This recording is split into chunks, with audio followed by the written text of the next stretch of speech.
Menjelang pelaksanaan Prapon yang akan diadakan di Kepulauan Bangka Belitung pada bulan November 2015 mendatang, cabang olahraga taekwondo Sumsel hingga kini belum melakukan latihan maupun menyiapkan atlet yang akan dikirim dalam event tersebut. Pasalnya, tim pelatih belum menerima surat perintah dari Pengprov Taekwondo mengenai keputusan kapan kepastian latihan akan dimulai. Menurut pelatih taekwondo Sumsel, Umar, yang ditemui Selasa 4 Agustus 2015 mengungkapkan, hingga kini ia belum menerima surat edaran dari pengurus Provinsi Cabur Taekwondo mengenai kapan latihan akan dimulai. Sehingga sampai saat ini pihaknya belum ada persiapan. Selain itu juga belum didapatkannya nama-nama atlet yang akan diutus untuk ikut bertanding di Prapon.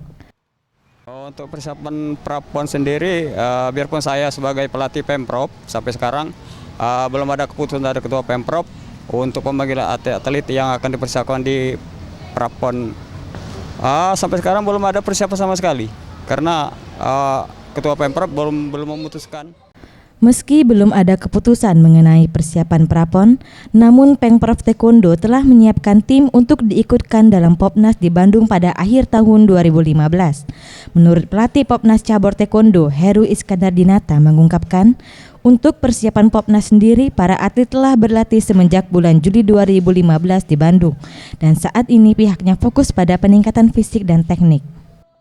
Cabur Taekwondo kita sudah mulai training center TC dari awal Juli, itu sudah mulai tiap hari dari bulan puasa dan sampai sekarang.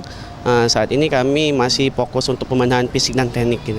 Kalau jumlah total atlet seluruhan itu 18 atlet, 16 atlet kirurgi dan 2 atlet pomse. Nira Laras Ayu, Reza Dinata, Sriwijaya TV.